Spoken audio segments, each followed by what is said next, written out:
Ali is one of our lead life coaches. And Ali, maybe just give a little sense of what it's like to grow up in Chicago, and what does it mean to be a lead life coach? What are you trying to do every day with our young guys? So first of all, thank you guys for inviting me here. And they got me as Kanoya Ivy. Everybody calls me Ali, so you guys. But to grow up in Chicago, it's a very different space. You know, we come from a gang culture, but first of all, we have our DNA is very strong with loyalty, and we are united in our pods and places, and we loyal to each other in such a way, for good or bad. And sometimes it's the bad that comes out, but I think we're a blue collar city that kind of grinds very hard, but often people from certain areas don't have the same opportunity to advance as others may have. Maybe because we don't even see the possibility. I heard these two brothers up here speaking earlier, and I was thinking that it would be great for some of our young men to actually know them and to see them, in a real space, and being able to touch them and feel them. Often we see success as rappers and athletes or entertainment versus some people in the tech field that we really just are not connected to at all from our area, the urban area.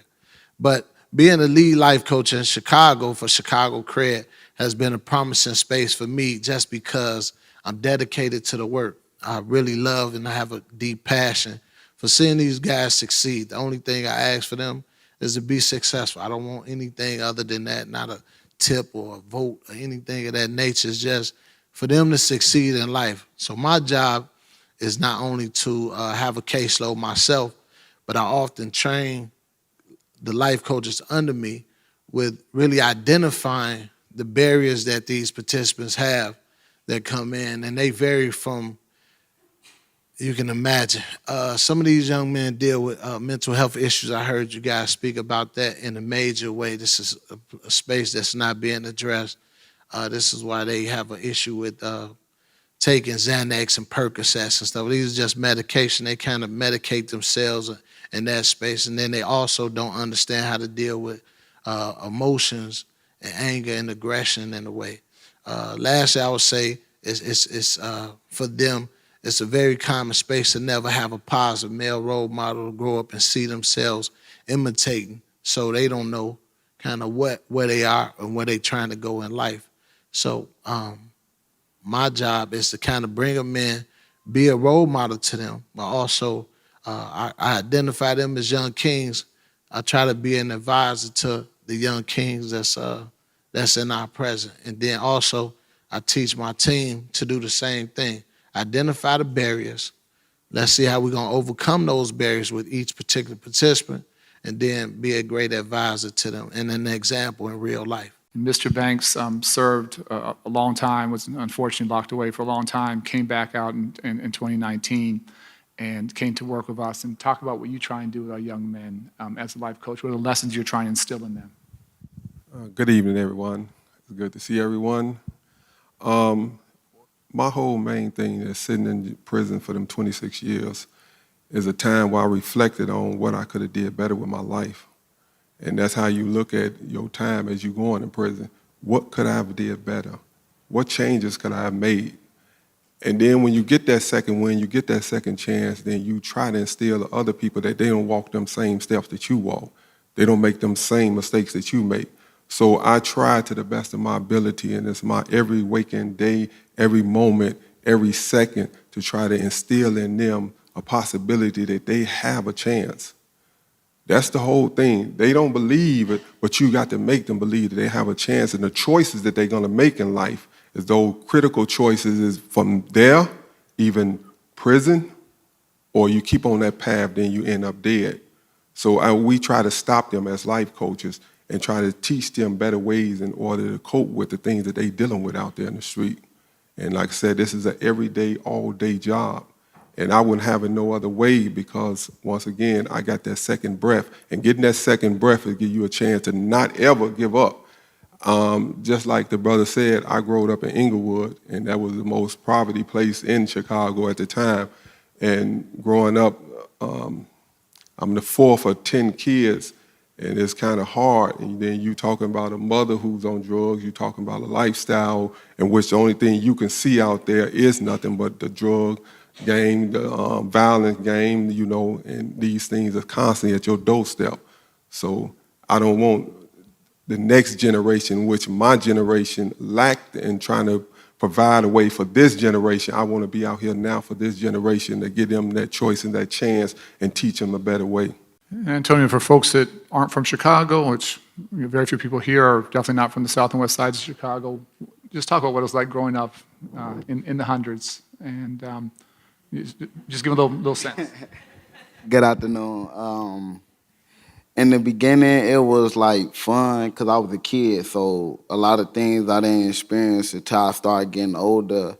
I could say stuff stopped being fun when when like 12 and up.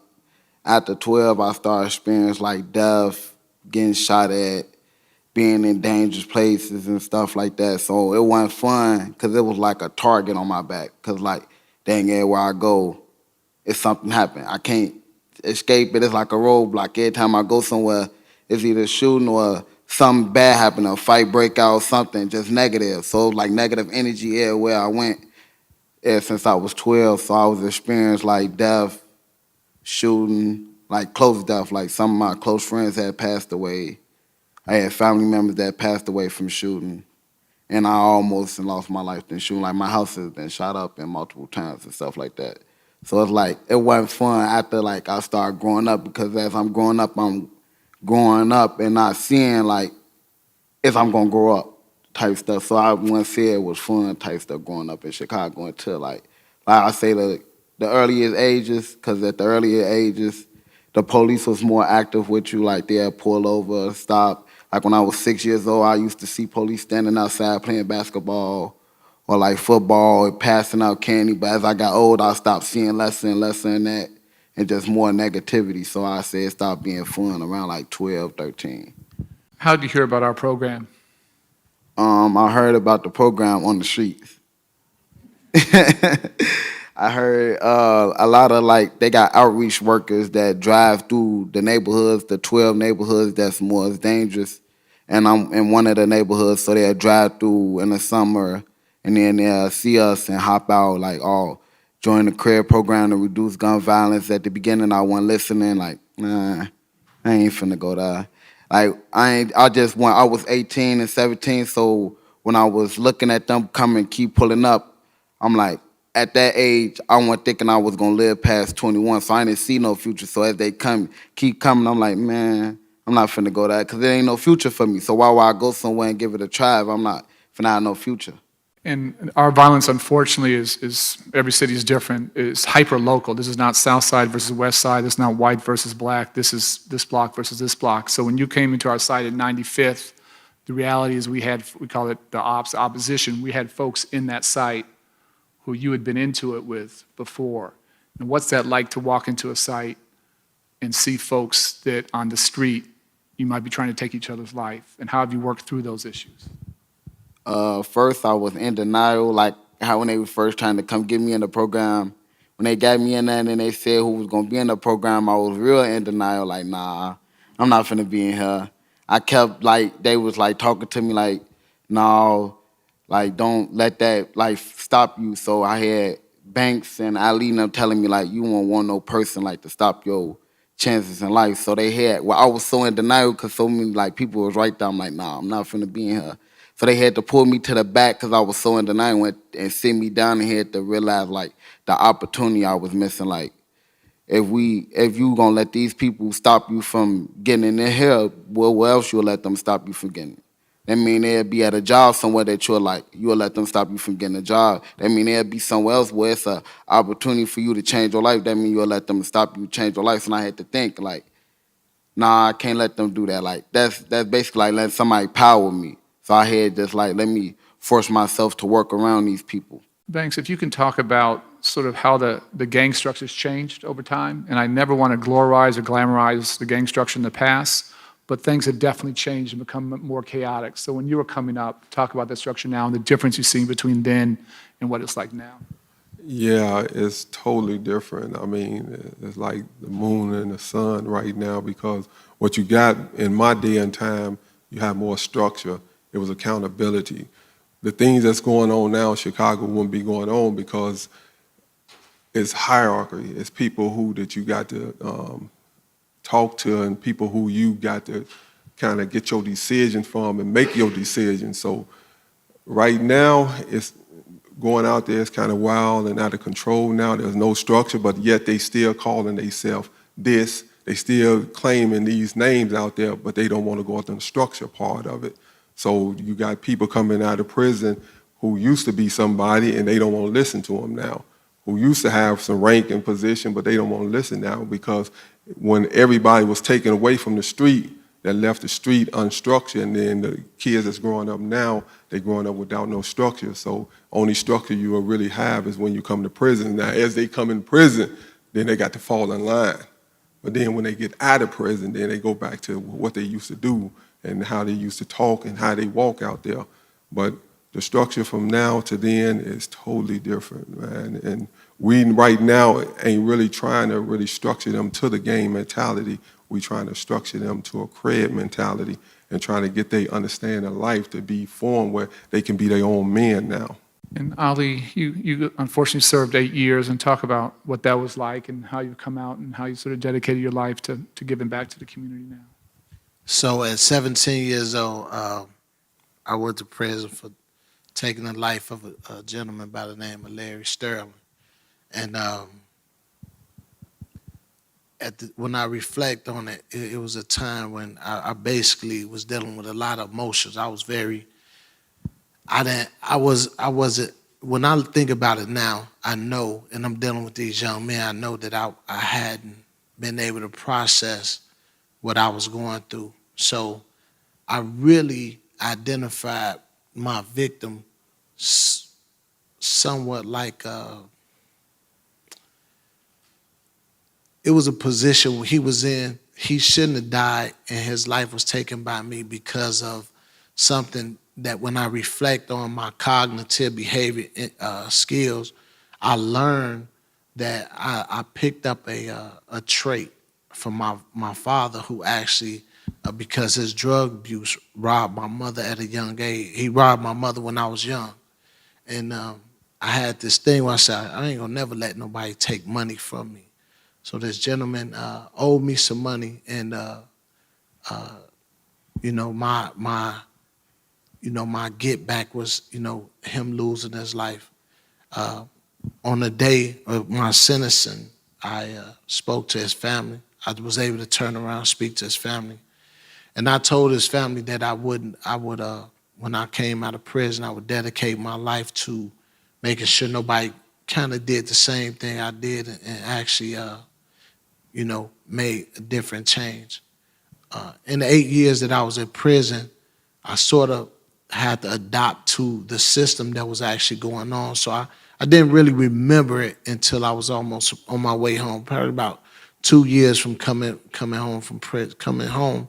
I kind of started to really see things in a different light. And I was saying every week, every Wednesday, there was a busload of it was a busload of men coming to prison. And it was like clockwork. And it was, I would say, 90%, 85 to 90% young black men. And I said, man, I can't go out with the same mentality I had that brought me in here. And not only that, I can't waste my time and the life that was taken by doing the same thing or just going out fending for myself. So when I came out of prison, I dedicated myself to this work, and I've been doing it ever since.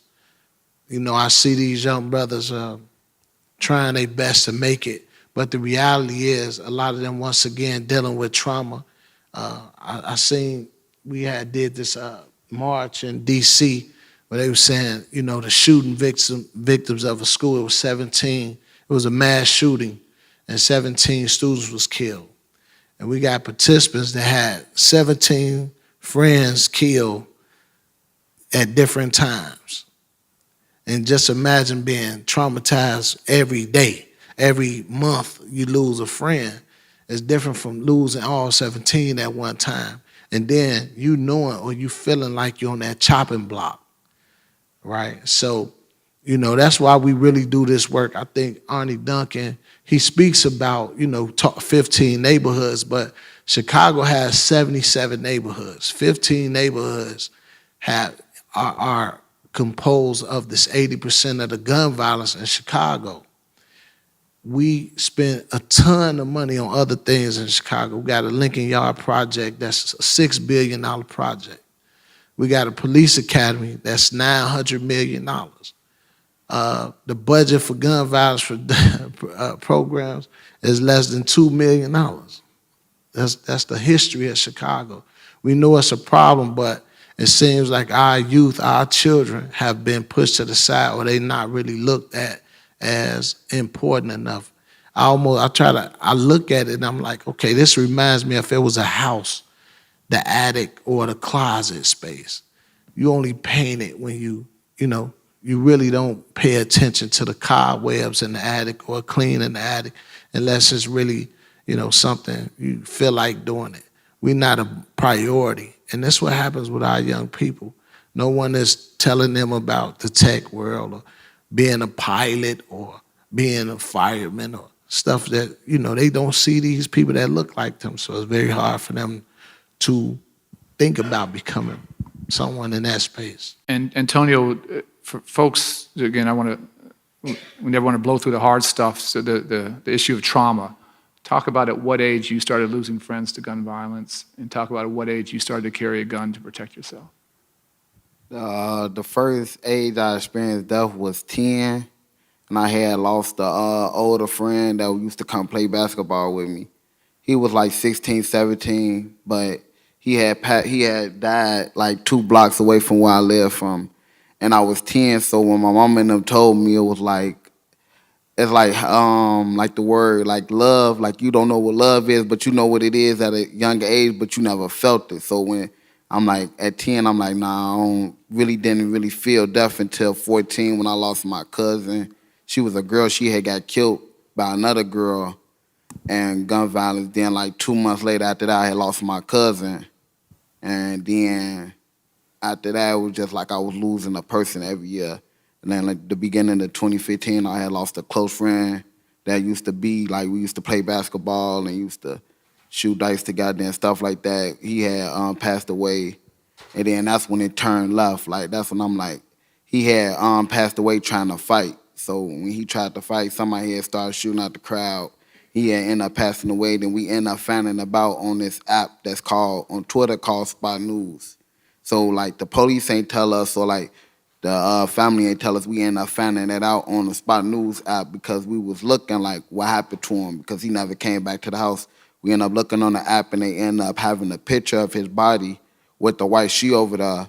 But we knew it was him because of the shoes, because we just came from the mall. So we knew what type. He had these boots that nobody else had on. So we like, when we saw the shoes, it was like, we knew that was him. And then that's when we just started telling his family. It was kind of hard because we was 14, 15. And we got to tell his family that he was just shot and killed type stuff. So it was kind of hard for us. After that, that's when I started trying to protect myself, like start having a gun, trying to find out how to get one, or whatever case may be. And then later on that year, they had, like before the summer had started, had got my house shot up 16 times while I was in it. I was actually woke during the time when they were shooting. It was like around like 11 o'clock. My whole family was woke actually when they shot up the crib. And then I started just experiencing little stuff after that. Then the next year on the same day they shot up my house, they came back and shot it again, a number like 17 times. And then it was like just little stuff after that. In like 2017, I ended up losing a brother figure that was my sister's boyfriend outside of my house. Somebody came by looking for somebody else, mistaken identity, and then shot up. It was a crowd of friends. They just got back from the beach. Actually, they just got back from the beach. It was finna go on my house. And then somebody came and shot. And then he actually got hit in the head. And another friend of mine got shot in the leg with a rifle. He ended up surviving. And then my sister boyfriend, he was fighting for his life from July all the way to November. So me seeing him in the hospital and the way he was, it was like angry, like dang, like I knew it wasn't meant for him. Like he was one of the people out of everybody that I knew, like it wasn't meant for him. So that's when I started taking my anger and aggression, I started going downhill from there. I was really at senior year of high school, really finna drop out of school because I was so focused on that. It was like traumatizing because it was like, dang, if he just, because all my friends that passed away never seen 21. So like he was the first one that just turned 21. Like one of my friends that got out of jail in 2015, he got killed with his girlfriend. His birthday was 3 days before he turned 21. So me seeing this like age, like nobody get past this age, it was like me thinking like, dang, why would I think about a future if I know I'm not even gonna get past 21? So me knowing that I'm like, when he had got killed, I'm like, dang, like this is real. Like ain't none of my friends getting past 21. So I'm like starting to think like it ain't no destiny for me. Until like this year when I got past 21, because I'm actually 22 now, I just turned 22 March 9th.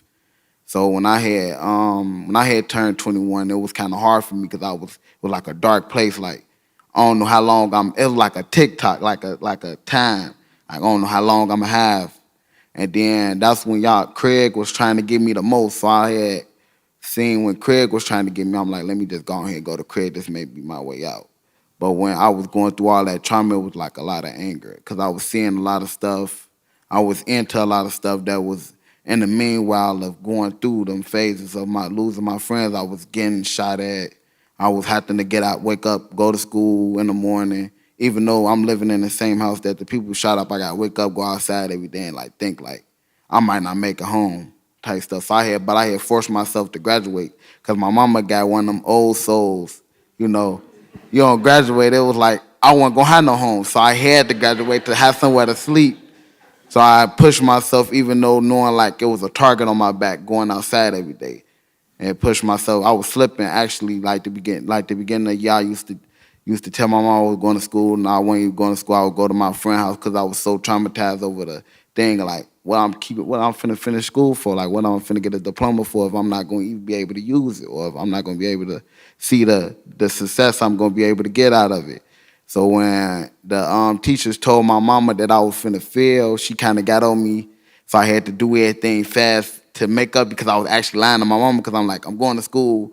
Then I'm not going to school. Then she look up the attendance record all. What the heck you supposed to been at school? I'm like, and I can't explain why I wasn't at school.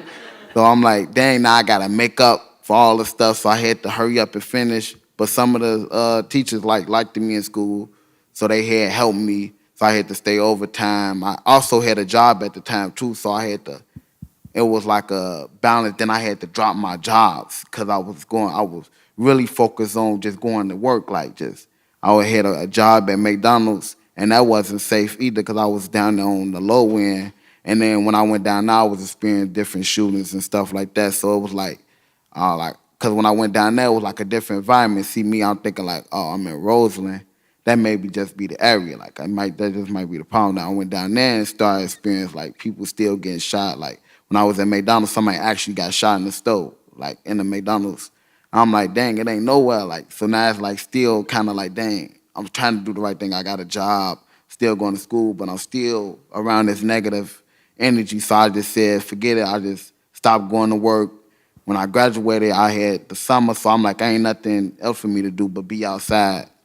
So I was just experiencing a lot of stuff, but when I came to Craig, it had changed my mind of thinking because they had showed me like that I had a future. You know what I'm saying? Like they gave me hope.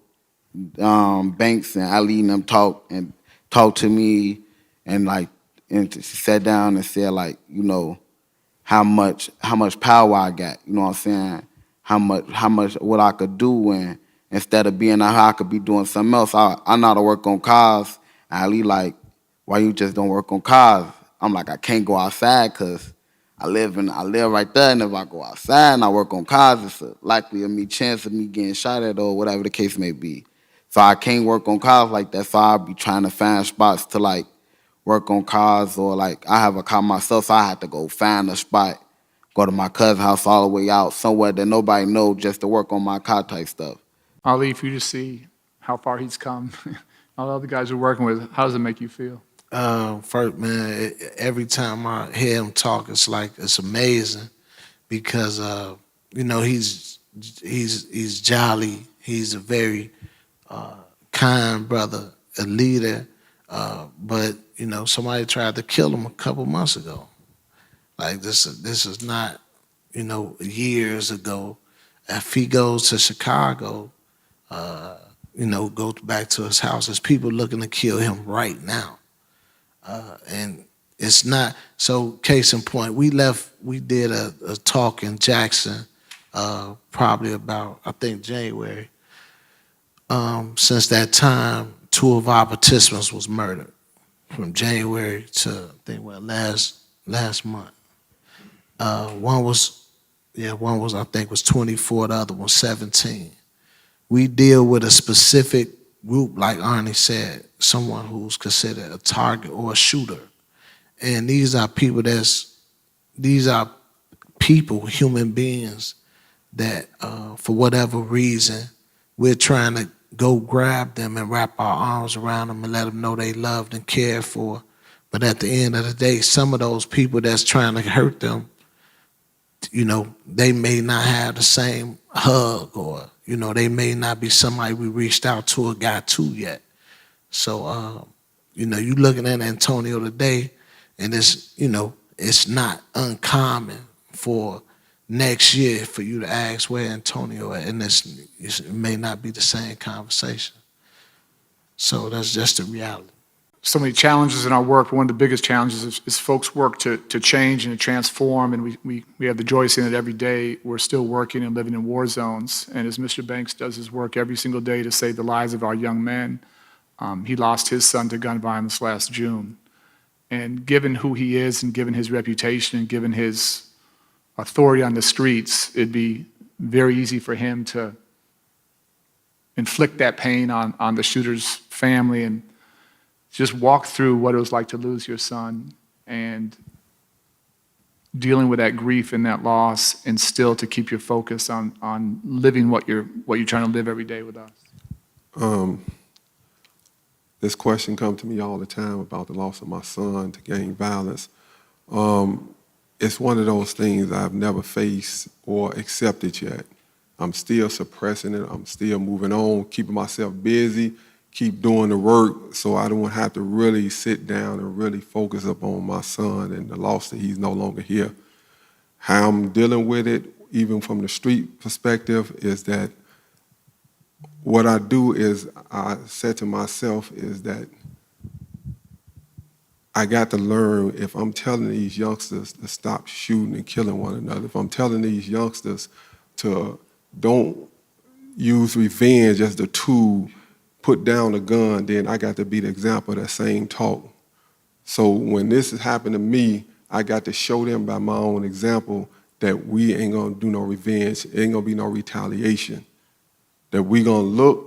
And I actually, and as sad as it may seem, something I didn't even talk to his mother about, is that the guys who shot him, the incidents that he was in, I would like for them to be in CRED program so we can change their life, so we can help them to see a better way, so we can teach them how to put the guns down and stop this conflict that y'all having.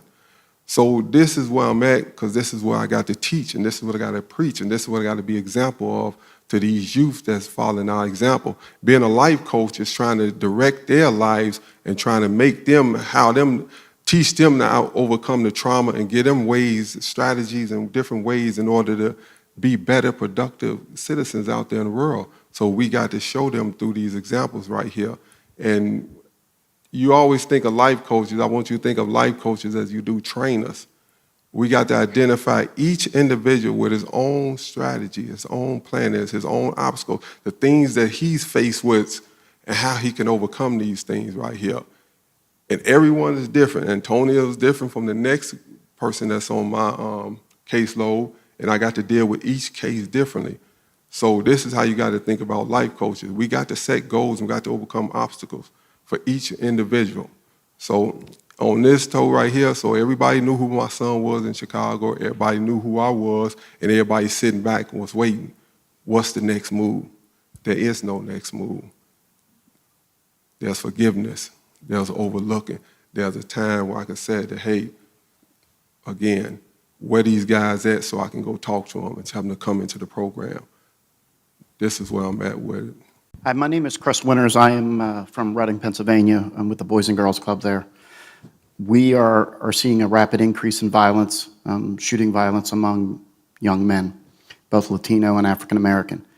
But one of the things that's alarming us, and I don't know if you guys are dealing with this in Chicago, but I'd love to hear how you're dealing with it, is we're seeing a rapid use of social media, taking pictures of these young men after they're killed. We just had one who was literally pushed out of a vehicle, was shot in his vehicle, killed, and pushed out in a busy afternoon street.